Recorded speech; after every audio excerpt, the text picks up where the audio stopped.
Как и любая техническая система, она опирается на инновации.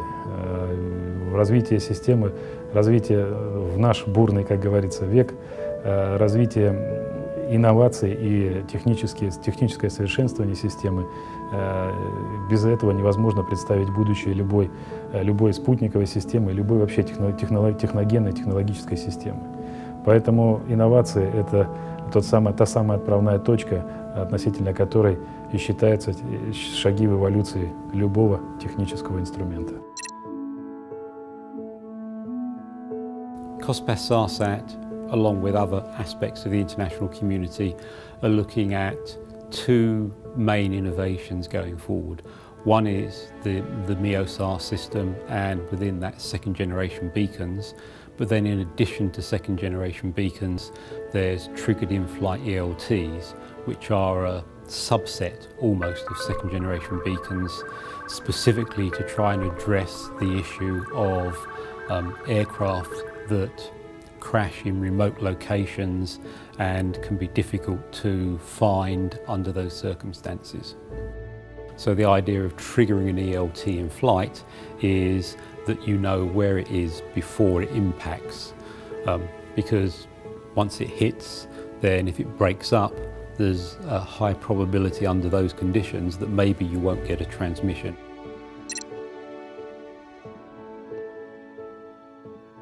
Really, it's the power of the beacons themselves, these second generation beacons, as we're calling them, really is the new and improved beacon. And using that with MEOSAR is what will give us an order of magnitude improvement in location accuracy itself. So you're looking at a best about 1 kilometer or so location accuracy. With the current system, with MEOSAR using second generation beacons, that accuracy can go down to within a few hundred meters.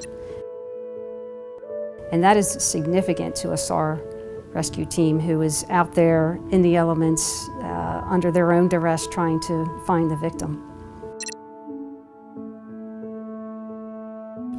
From a search and rescue infrastructure perspective, you'll get a lot of additional information, such as how long it is since the beacon's been turned on, when was the last position update provided, how much battery life is there left inside the beacon. So all of this information will help reduce the risk to the search and rescue services, because they put their lives on the line every time they go out to try and help save people. Secondly, it should reduce their costs, because they don't have to perhaps search as much. We're trying to take the search out of search and rescue. So the benefits overall are quite useful for the whole of the community. The good thing is that with MEOSAR, it is indeed backwards compatible. Any first generation beacon right now, they're not going to be dropped off. We're not going to stop listening. It really functions the same because it transmits the same frequency. It's just that we have improved the signal waveform itself, the electronics in the beacon, and the way that the signal is being transmitted. That's the difference, and that's where the power comes in to be able to get a better location. So a first generation beacon will still work.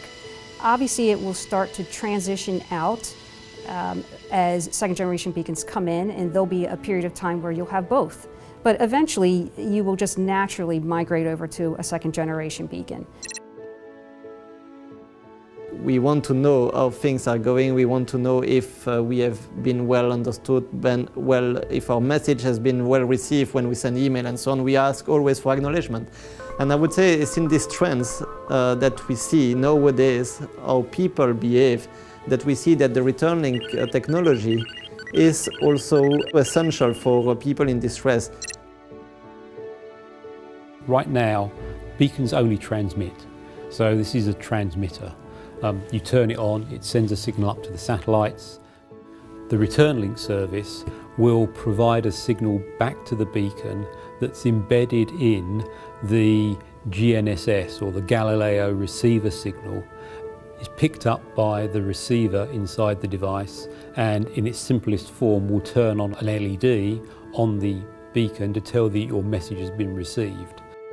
The thoughts are that will increase your will to survive